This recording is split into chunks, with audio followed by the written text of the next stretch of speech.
Meus caríssimos irmãos, que nos abençoe o Senhor Jesus, que Ele nos conceda tranquilidade, harmonia e paz.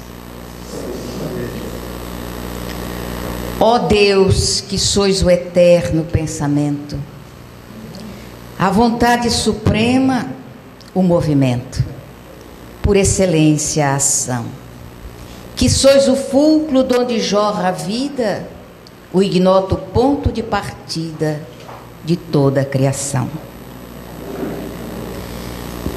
Isto é uma estrofe de um poema de Hernani Santana. É um louvor a Deus, o Criador. Não é uma coisa comum em nossa vida louvarmos a Deus por tudo que Ele nos tem ofertado pela criação. Nós somos a criatura que corremos atrás da felicidade. Todavia, parece que é uma criatura difícil de se alcançar, de se encontrar.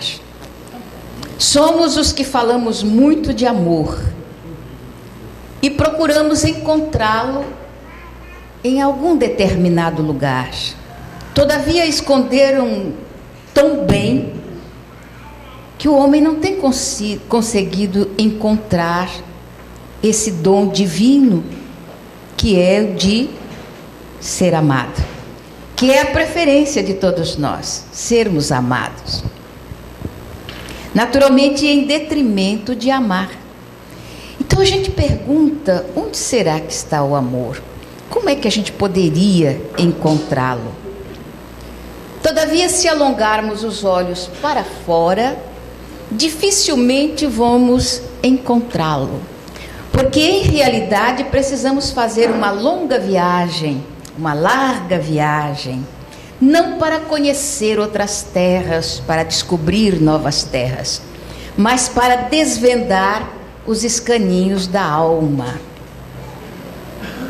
Os espíritos, respondendo à pergunta 919 que Allan Kardec fez para os imortais, eles disseram: conhece-te a ti mesmo. Então, em realidade, para encontrarmos qualquer uma das virtudes que são tão necessárias para vivenciarmos a harmonia total, é necessário fazer uma viagem para o mundo interior, nos descobrirmos, porque o maior de todos os desconhecidos do homem é ele mesmo. Então, quando pensamos em estabelecer descobertas, quando pensamos em termos de felicidade, em termos de encontrarmos esse tão sonhado amor, temos que equacionar a problemática da própria existência. Vejam bem, nós temos uma quantidade enorme de ternura guardada dentro da alma. Temos doçura, temos afabilidade, temos gentileza, mas a preferência nossa é a aspereza, é a dureza, é sermos rascantes com as outras pessoas. Por que será que é esta nossa preferência? Quando temos uma quantidade enorme de coisas suaves e doces dentro da alma e que a gente poderia oferecer. E se oferecêssemos, haveria uma revolução entre as pessoas que nos cercam, porque elas também iriam descobrir como é bom ser bom, como é importante buscarmos coisas novas dentro de nós. Não temos noção de quanta coisa existe na intimidade da alma de cada um. Não temos noção da importância que temos diante da criação. Não temos noção de como o Criador se esmerou na construção de cada um de nós. Porque somos únicos não existem duas pessoas que sejam iguais, nem mesmo os gêmeos univitelíneos, nem eles são iguais. Existem nuances, diferenças que estabelecem um padrão único para cada criatura. Pense nisso. E pensando nisso, vamos fazer uma viagem de descoberta sobre determinadas situações que foram praticamente impostas a nós. Está desaparecendo meus... Tudo isso que vocês viram aí, tanta coisa que passou, tantas imagens, está toda ela contida numa gota d'água. Uma gota d'água apenas. E apresenta tantas facetas, tantas coisas. Imaginem se vocês fossem examinar uma gota de sangue de vocês. Nossa, quanta coisa! Se numa gota d'água nós podemos vislumbrar um mundo, numa gota de sangue podemos vislumbrar muito mais. Eu escolhi para falar sobre amor e sobre penas e sobre recompensas, porque nós acreditamos tanto que Deus castiga. Deus castiga? É uma pergunta muito interessante. Nós acreditamos que sim, que Deus nos castiga quando obramos mal. Ou às vezes nós fazemos a pergunta: por que eu? Quando acontece alguma coisa desagradável ou negativa. Será que Deus castiga? Ou será que Ele premia a criatura que age bem? Não acredito. Então, eu escolhi de um livro que é muito conhecido de todos nós, mas que todavia não é bem interpretado pela maioria de nós. Há 2000 anos. Há 2000 anos, eu acredito que todo espírita e muitos não espíritas já leram. Então a gente se comove com a Odisseia de Lívia. A gente se choca com a dureza de Fúlvia. Achamos uma coisa terrível o comportamento de Aurélia. E nos deslumbramos com o encontro do senador com Jesus. Ou nos tocamos quando vemos as lágrimas de Lívia, ou o sofrimento de Flávia, ou a dureza de Plínio. Tudo nos toca. Mas quanta vez passou pela nossa cabeça termos um comportamento semelhante ao de Lívia? Aí, se alguém disser que sim, eu não acredito. Desculpa, não vou acreditar. Porque nós preferimos deixar que a sensibilidade chore, mas que a dureza do coração não muda nada. A gente continua preferindo a aspereza e a dureza ao invés da sensibilidade. Então vamos acompanhar algumas cenas interessantes desse livro há 2000 anos, para tirarmos as nossas conclusões. Acabais de comprar, com a dureza do coração, um inimigo eterno e implacável. Com os vossos poderes e prerrogativas, podeis eliminar-me para sempre. Alguém disse isso há 2000 anos. Vamos rememorar. André de Gioras, cujo filho havia sido preso pelo senador, vai pedir que ele modifique a pena que deu ao seu filho. E o senador pensa, na sua posição, na sua situação, ele é o senhor. Aquele povo foi o povo submetido, escravizado. Então a resposta é não. Vamos recordar resposta dada pelos imortais à pergunta 909 do Livro dos Espíritos. Eles disseram que sim. Com um esforço insignificante, nós podemos mudar a nossa cerviz.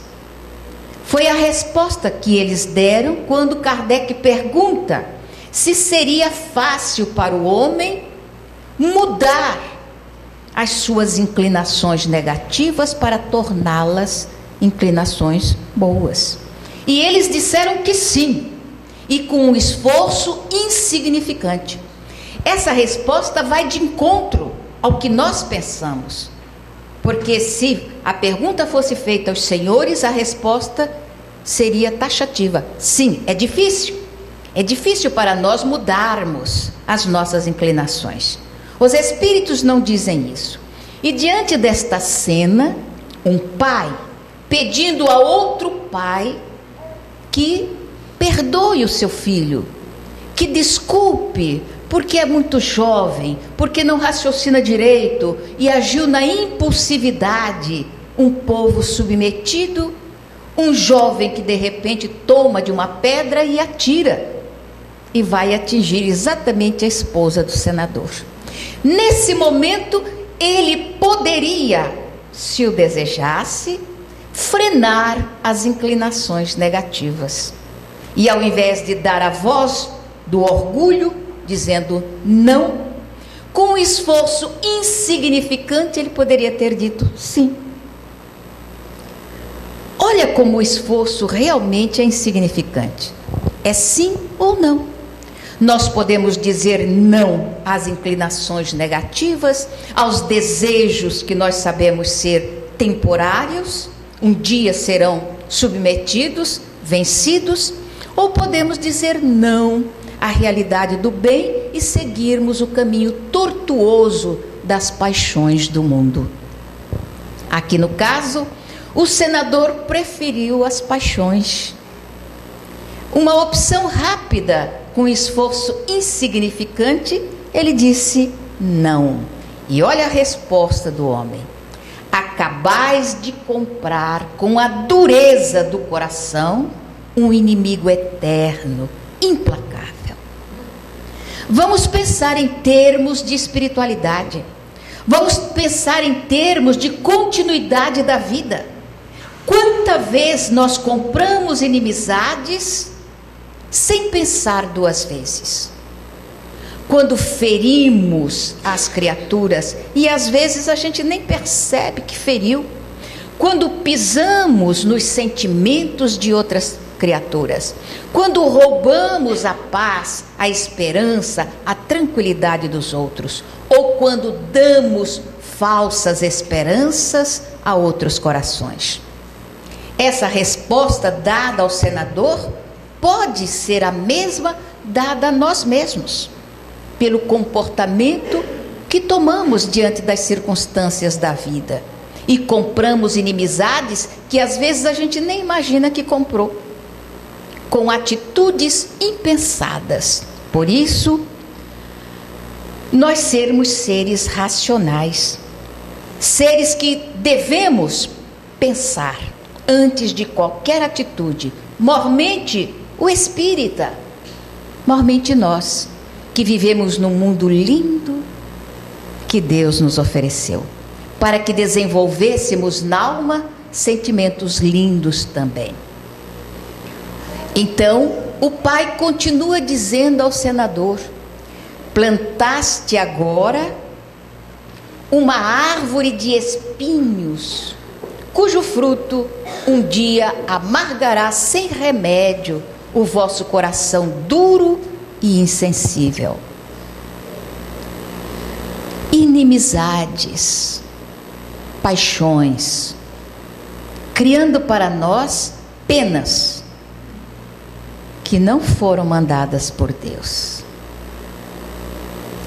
Será que Deus iria castigar severamente o senador porque ele disse não a André de Gioras? Não. São as paixões, as nossas paixões. Vamos pensar na lei estabelecida pelo nosso governador, o governador do planeta, Jesus. Quando ele diz: amai os vossos inimigos, fazei o bem àqueles que vos perseguem, vos caluniam. Diante do nosso temperamento apaixonado, a resposta é não. Como é que eu vou amar a pessoa que está me acicatando? Como é que eu vou perdoar aquele que está me perseguindo, me atormentando? Então são palavras que nós utilizamos muito, todavia não sabemos como utilizar a palavra perdão. Perdão, que é a junção de duas palavras latinas, perdonare. Então, oferecer e acompanhar o movimento daquilo que oferecemos, ou seja, a desculpa. Eu te perdoo. E vamos acompanhar a palavra que se movimenta para nunca mais recordar o acontecimento negativo. O perdão é o esquecimento de todo o mal. É uma revolução interna. Nós vemos tanta revolução no mundo, todavia essa revolução, que a gente pode fazer sem detonar um único tiro, sem derramar sangue, que é a revolução dos sentimentos, das emoções dentro de nós, a mudança de tudo. Hoje eu vou mudar. Vou limpar as gavetas, não da cômoda ou do guarda-roupa, mas daqui, da cabeça. Mudar tudo para a melhoria real, a melhoria verdadeira. Este mundo encantado, tão cheio de cores, tão cheio de flores, tão cheio de coisas lindas. E entre as coisas lindas que esse mundo foi ofertado por Deus para nós outros, estão as crianças. Todas são muito lindas, até as feinhas são lindas também. A gente olha para a criança e existe beleza.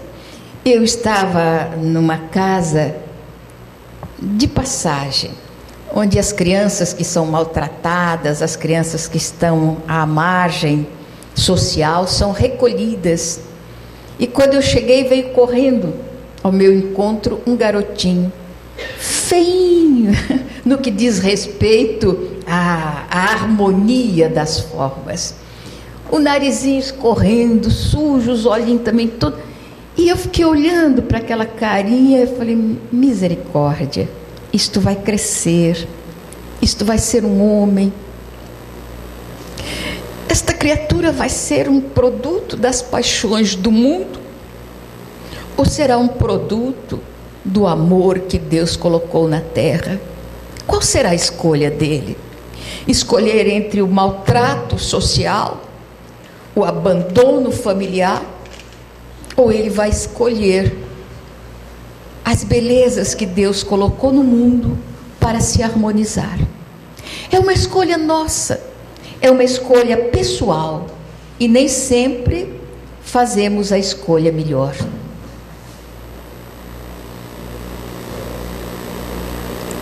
Aí outra cena do livro que toca o nosso coração.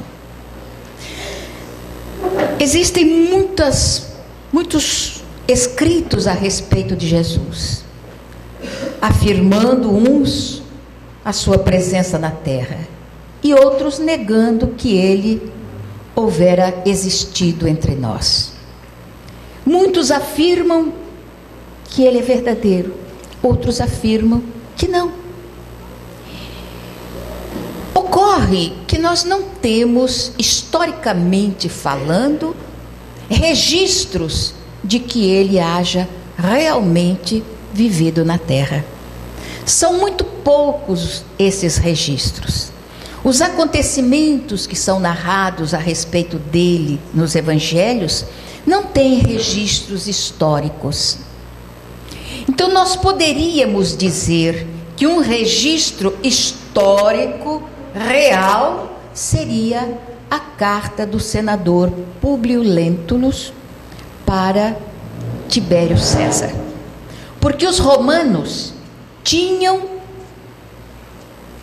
por uma razão específica do povo, o compromisso ou o desejo, ou seja lá o que for, de guardar todos os documentos históricos do seu povo.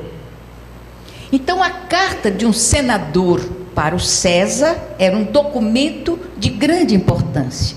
Então, esses documentos foram guardados e muitos sobreviveram ao tempo e chegou até os nossos dias. E um deles é a carta do senador para o César romano.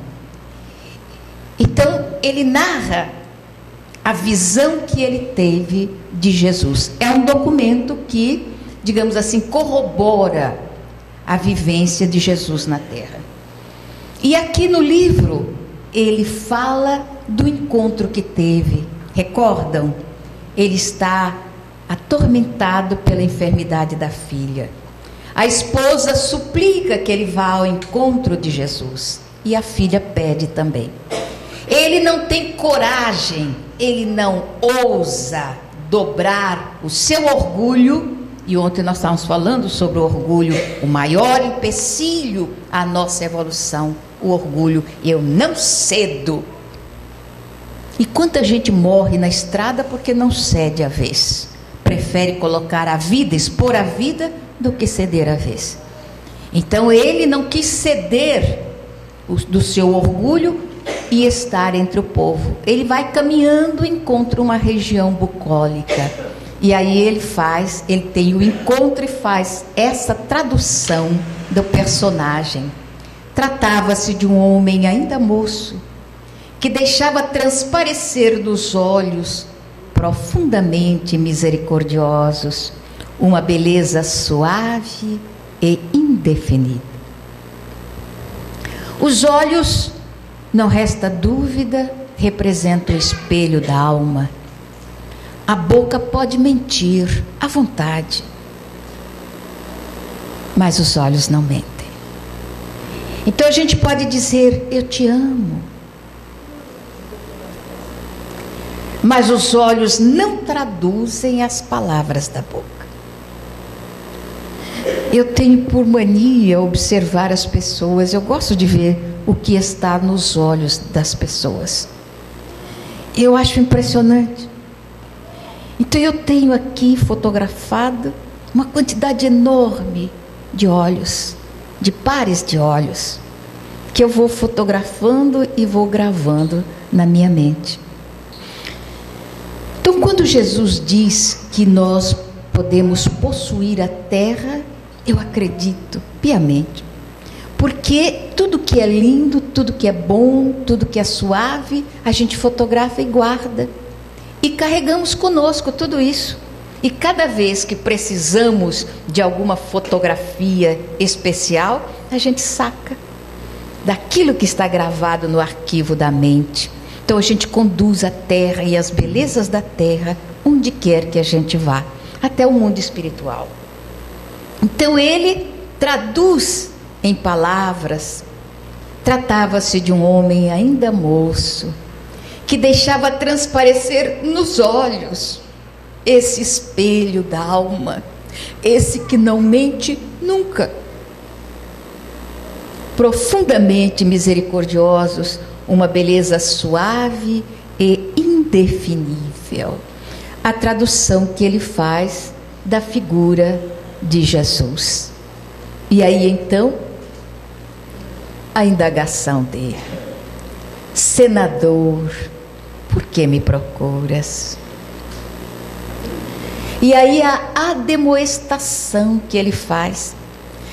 Vamos analisar a admoestação de Jesus e a que você faz com os seus filhos.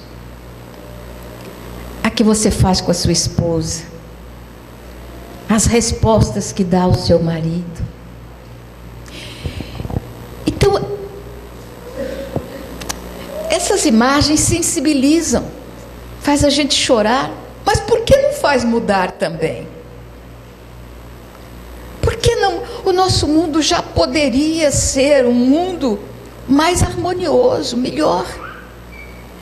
Nós estamos num mundo onde vivenciamos mais de 150 anos de uma doutrina que não é uma religião comum, que é uma filosofia de bases científicas e consequências ético-morais. Somos adeptos dela. Todavia, ainda disputamos coisas mesquinhas e sem valor. Ainda damos preferência às coisas transitórias da terra. E optamos por nos amargurarmos do que ser feliz. A despeito de quê? Eu estava conversando com uma amiga querida, cujo marido é complicado, é infernal.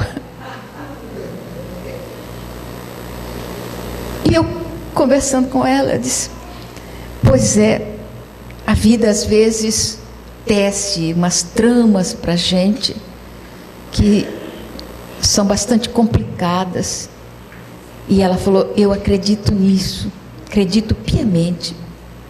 Então eu acredito que eu não orientei devidamente o meu marido. E hoje eu o tenho de volta, com uma visão diferente da vida. Hoje eu quero ajudá-lo. E farei todos os esforços possíveis, renunciando a todos os meus sonhos, porque ela é jovem ainda, mas eu vou acompanhá-lo para ajudá-lo até onde Deus quiser. Que visão! E eu disse: que coisa boa, minha filha, de onde você tirou isso? Ela falou assim: das coisas que você ensina para a gente. Eu falei: tomara que eu tenha aprendido também. A simplicidade das coisas. Senador, por que me procuras? Não é tão simples isso? A pergunta que ele faz, tão simples.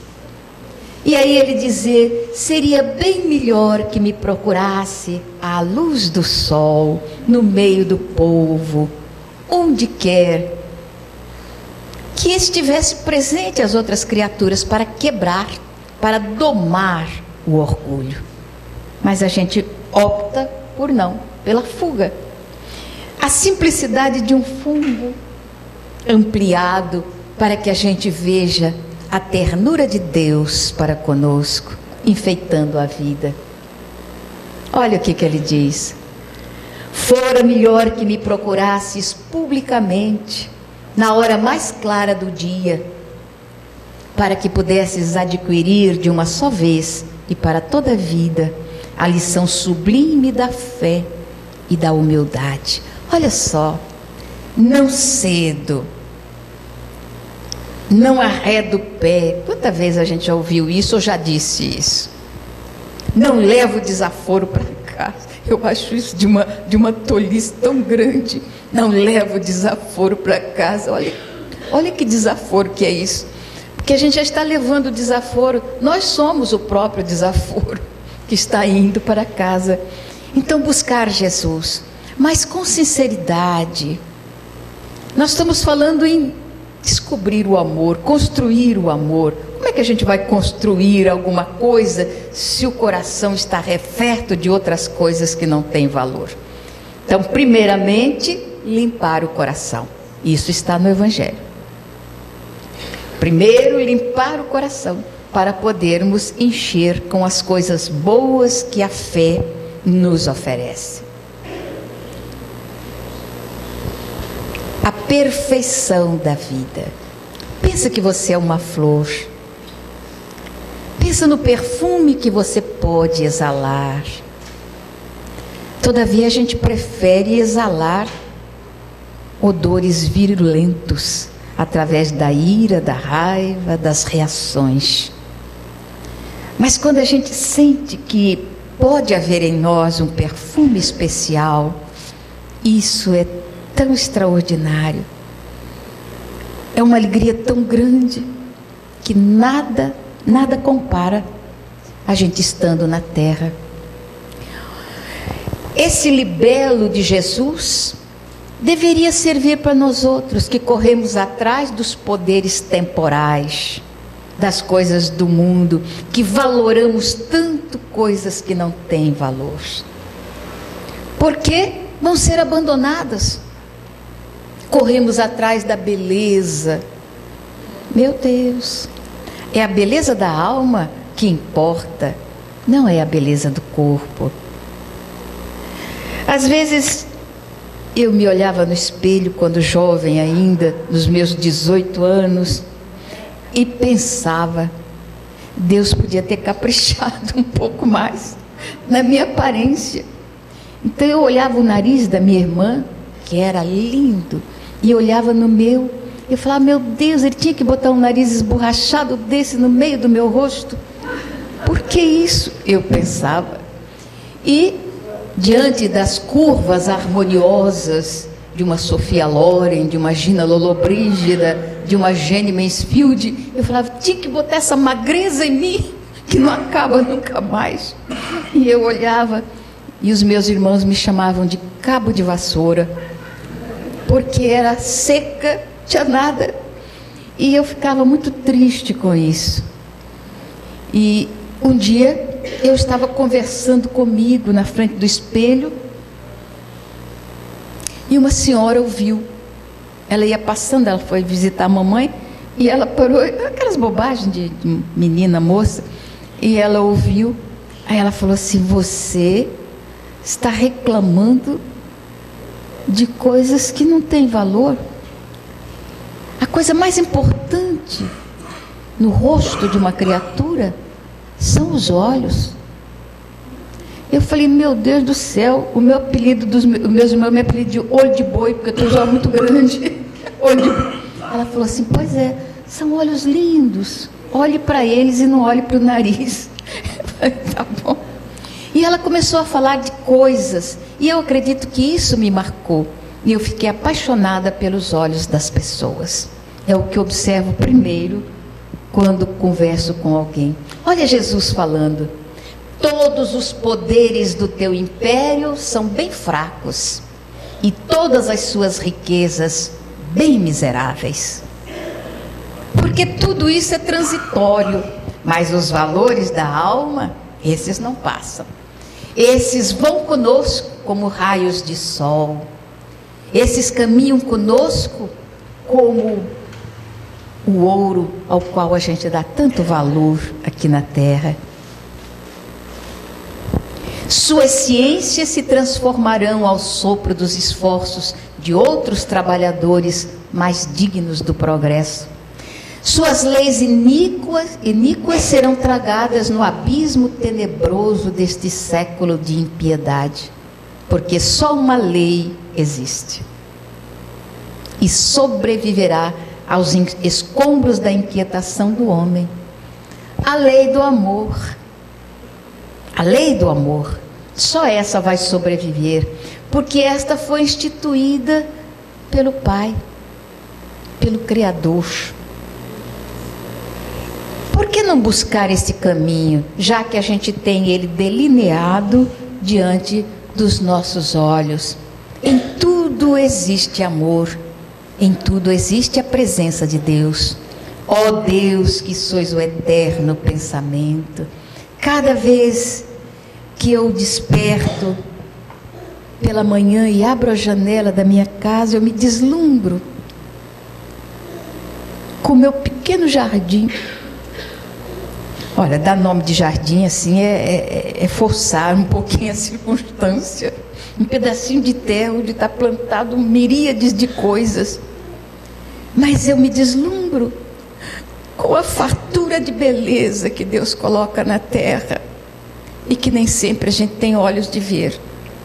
Nós ficamos procurando fantasias quando temos realidades que podem preencher o vazio da alma, o vazio do coração.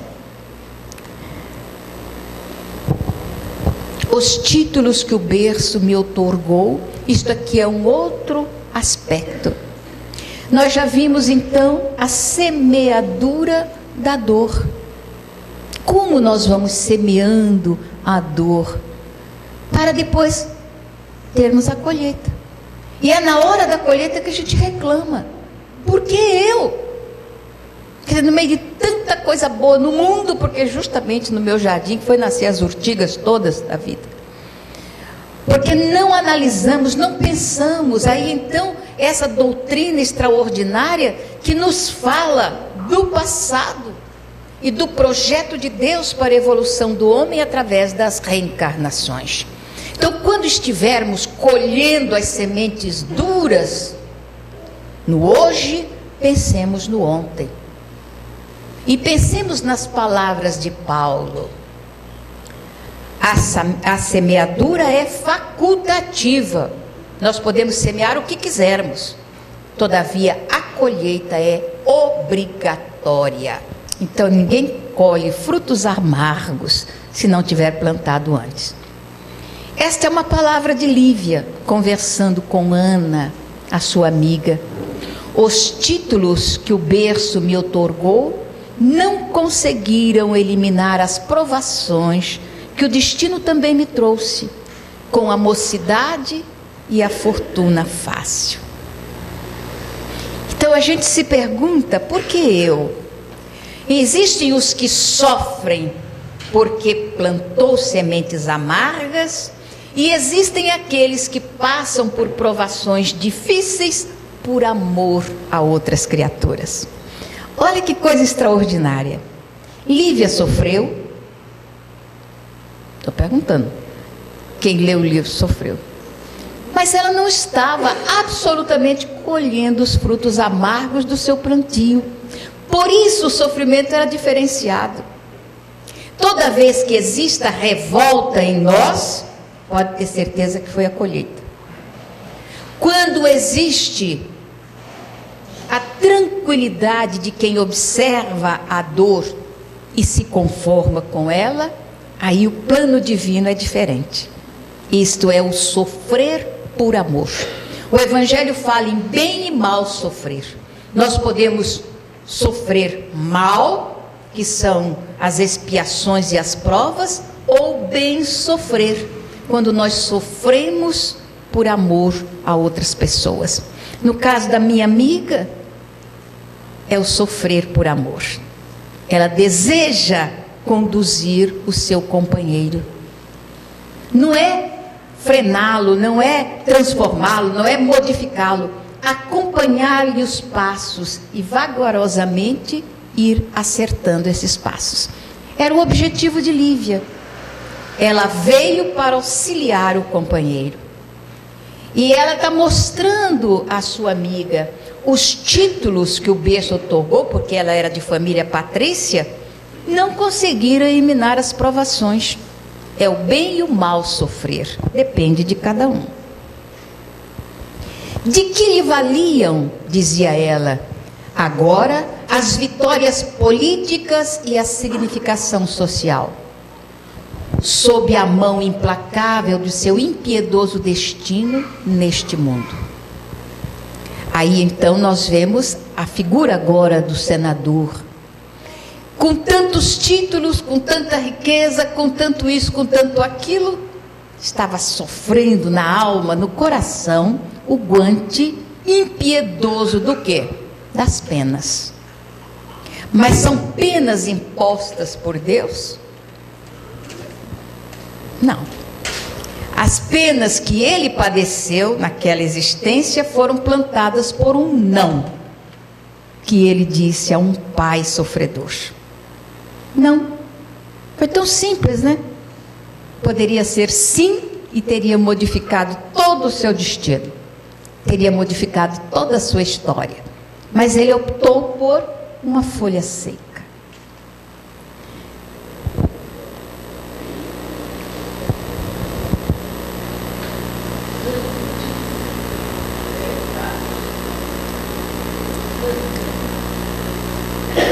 A fumaça é uma imagem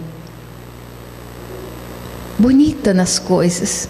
Se a gente se acostumasse a olhar a fumaça, como ela sai bonita, vai fazendo desenhos, movimentos lindos, depois acaba. são as paixões do mundo, as vaidades do mundo, que vão desaparecendo como uma fumaça. Eu achei linda essa imagem aí. Aí a palavra de André de Gioras, agora preso, depois de ter executado o seu plano de cobrança terrível ao senador, tirando-lhe o filho, pequeno ainda, para transformá-lo no algoz do próprio pai. Então foi a forma que ele encontrou de penalizar aquela criatura que lhe havia dito um não. Penas e recompensas, amor que se constrói. As penas que são imputadas a nós outros são criações pessoais, como as recompensas também são. Diante da morte, todas as nossas vaidades desaparecem. Olha que conceito extraordinário, numa frase que a gente lê assim, en passant, e não para maturar, para analisar e para transformar num objeto de evolução, de crescimento. Diante da morte, todas as nossas vaidades desaparecem. Isso é extraordinário. A gente cresce com os sorrisos e com as lágrimas. As lágrimas lavam a alma e o sorriso enfeita a vida. Nas suas claridades sublimadas, nossos poderes terrenos são de uma fragilidade misérrima. A morte, a desencarnação, que para muitos representa uma coisa terrível, para o espírito em evolução representa o final de uma etapa e é uma porta que se abre para uma outra etapa.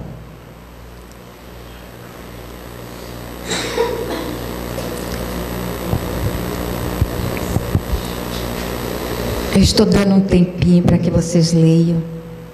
Isto é tão profundo e a imagem tão extraordinária. Arrependimento. Eu acredito que o arrependimento seja das dores da alma a mais doída, porque a gente não está condenando ninguém, a gente não está cobrando de ninguém. O arrependimento é meu, é pessoal, é intransferível. Sou eu aborrecida comigo mesma, sou eu condenando a mim mesma, sou eu pensando nas coisas ruins que eu fiz e nas boas que eu deixei de fazer. Toda vez que caímos ao longo do caminho, favorecendo o mal ou praticando-o, efetuamos uma intervenção indébita na lei de Deus, com a nossa liberdade relativa, contraindo uma dívida com o peso dos infortúnios. Não dá para pensar um pouco mais? E não dá para visualizar aqui a lei que Moisés deixou na terra? Por que infligirmos aos outros um mal que a gente não quer para a gente mesmo? Aí quando a lei diz não matar, não roubar, não desejar a mulher do próximo, nem o marido da próxima, nem os seus empregados, nem os seus haveres.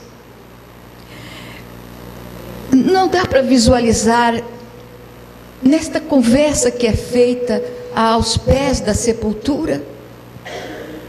André de Gioras caminha para a desencarnação. Foi julgado e condenado. O senador está preso na escuridão dos olhos que foram vazados. E o arrependimento está na alma dos dois. Um porque não foi capaz de perdoar.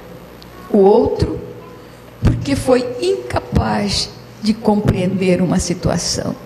E os dois estão penalizados. Valeu a pena? É a indagação que deve ficar em nós. Valeu a pena? Quando nós chegamos no crepúsculo da vida e olhamos para trás, que bom quando a gente não tem nada do que se arrepender.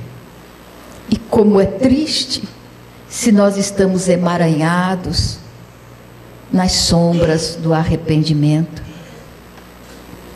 Toda vez que caímos ao longo do caminho, favorecendo o mal ou praticando-o, efetuamos uma intervenção indébita na lei de Deus, com a nossa liberdade relativa.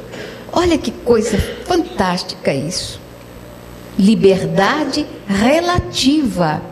Porque a gente pensa que está agindo livremente, mas nós estamos enredados nos liames da lei. Você pode estar obrando sem que, acreditando que ninguém sabe. Todavia, está lá no Evangelho, uma nuvem de testemunhas nos acompanha, sempre. Meu Deus, será que pensando isso não dá para a gente melhorar um pouquinho? Eu não consigo fazer nada escondido. Tudo que eu faço tem testemunhas.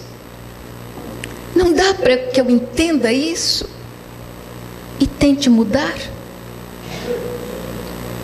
Para que eu trabalhe a inveja dentro de mim? Invejar, meu Deus do céu, é uma coisa tão mesquinha. Eu vou invejar o quê? O nariz perfeito dos outros? Só porque eu não gosto muito do meu? Até já gosto, gente, já estou mais tranquila com o nariz que eu tenho. Mas eu vou invejar uma coisa que eu não posso tirar da outra pessoa. Eu vou invejar o marido da próxima, porque o meu não é igual ao dela. E olha, se tem uma inveja mais sem cabimento, é invejar o marido da outra, ou a esposa do outro. Porque a gente só conhece realmente o marido ou a esposa depois que convive com eles. Então, às vezes a gente olha assim, acha que é a perfeição. Depois que adquire, que complicação. Melhor devolver para a próxima. E ficar com a gente. É uma coisa interessante que eu acho isso. Trocar de marido ou trocar de esposa, eu acho uma coisa engraçada. Eu penso no meu pé. Toda vez que eu penso em troca dessas coisas, eu penso no meu pé. Eu acho que a vida foi me ensinando muitas coisas. Eu sempre tive paixão por sapatos. Então, quando eu não podia comprar sapatos, eu ficava admirando nas lojas assim, os sapatos, ficava olhando qual que eu escolheria, mas não podia comprar. E o tempo foi passando, então, às vezes eu usava sapato que alguém me dava, sapatos usados. Sapato usado nunca serve no pé da gente direitinho, porque cada pessoa pisa de um jeito. Mas eu usei durante muito tempo os sapatos que eu herdava de outras pessoas. Então eu fazia um esforço para pisar certo, para não pisar torto, que eu acho horrível o sapato torto. Então eu fazia um esforço para consertar. E durante muito tempo eu pensava, um dia eu vou comprar os meus sapatos. Até que chegou o dia que eu podia comprar, não a quantidade que eu queria, mas o sapato que eu gostasse. Aí eu descobri uma coisa. Quando eu consegui comprar o sapato que eu queria, eu não podia mais comprar o sapato que eu queria. Eu tinha que comprar o sapato que o pé queria. E às vezes eu escolhia um, o pé dizia, não dá. Aí eu tive que ir abandonando por causa do pé. Então, eu acho lindo usar sapato de salto, mas quem disse que eu posso? Se eu ficar de pé, o tanto que eu estou aqui com o sapato de salto, o pé vai gritar de um tanto que não vale a pena. Então, a gente vê que nós temos que ir abrindo mão das coisas por causa de coisas que realmente têm valor. Então, entre sentir dor no meu pé e senti-lo confortável, eu prefiro comprar o sapato que ele quer. Aí ele fica confortável, feliz e eu também. Não é tão simples. é a simplicidade da vida e a gente complica tanto as coisas quando a gente pode ser muito mais feliz descomplicando as coisas. Toda vez que caímos ao longo do caminho, favorecendo o mal ou praticando-o, efetuamos uma intervenção indébita na lei de Deus. Vamos pensar na educação dos nossos filhos. Toda vez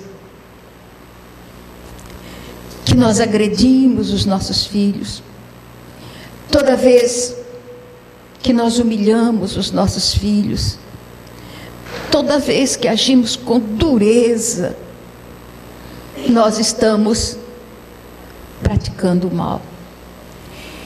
Todavia, toda vez que nós deixamos de educá-los, de conduzi-los pelo caminho correto, caminho certo, nós estamos favorecendo o mal.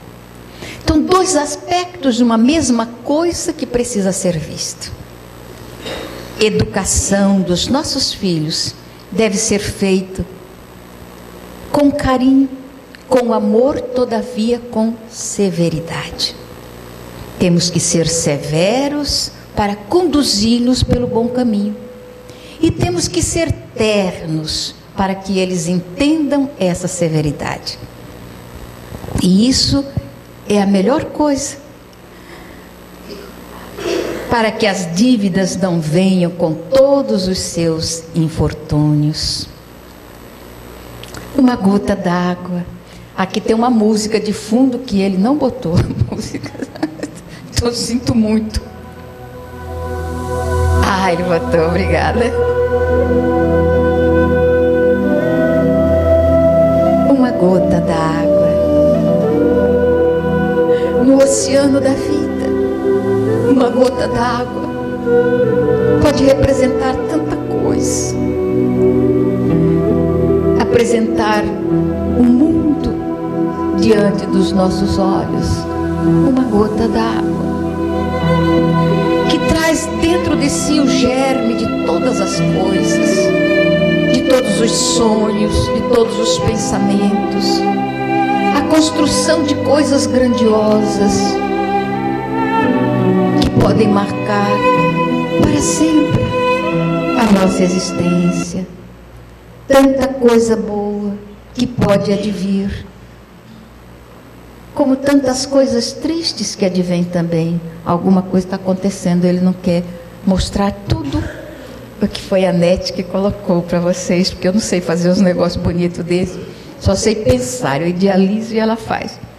Então vamos pensar nisso. A nossa vida é uma gota d'água, tanta coisa ali, tanta coisa para se ver, para sentir, para pensar. Nessa gota d'água você pode colocar poluição, é a sua vontade. Ou você pode manter a pureza, a vontade é sua.